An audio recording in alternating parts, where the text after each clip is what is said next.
Hello friends, hope you're doing well.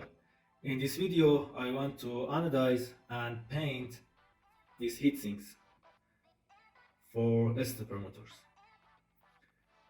Okay, for anodize these heatsinks we need distilled water, sulfuric acid, beakers, paint. I chose the red one, and this is the graphite for our anode actually. Okay, first I should clean our heatsinks with water and sulfuric acid. Then we can anodize them.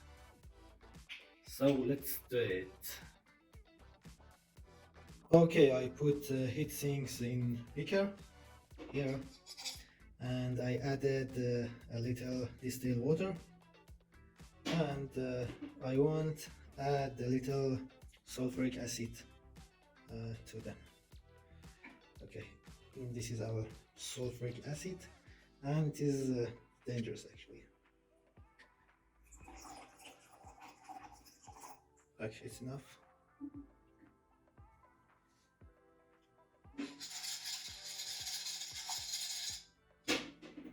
Okay, now we should wait for 10 minutes, then clean them with a brush.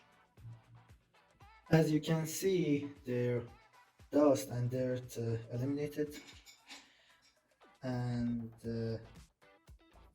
now I should wash them with distilled water.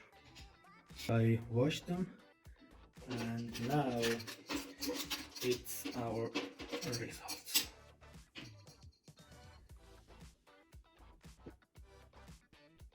They're clean and shiny.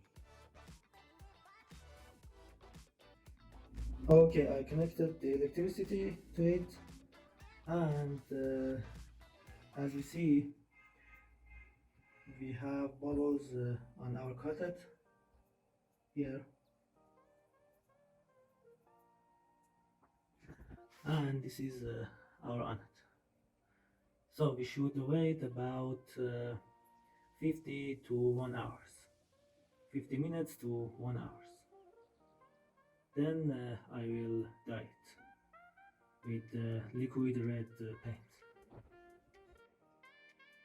Okay, 1 hour wasn't enough, and I let it be there for about 2 hours now, and I think it's good now. I should put it in red liquid paint now. Okay guys, our anodizing process was a complete fail. I realized that heatsinks were anodized already, and actually I anodized my aluminum sheet. So no need to anodize heatsinks, I can use them on stepper motors. So let's stick them on stepper motors, and I will put a fan behind the stepper motors for cooling them down. So let's do it. These are our components for cooling down our stepper motors. I want to stick these heatsink on our stepper motors, these and this one, with silicone paste. Then I put this cover on the stepper motor, and also I installed this fan. But first I want to make a little ABS paste. For make a little ABS paste, we need ABS, glass like this, and acetone.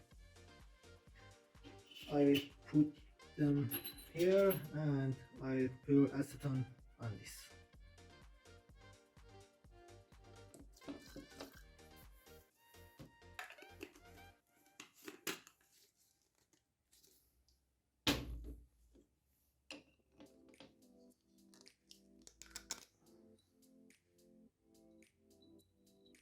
ABS paste is ready, this, and also I stick these two parts together like this.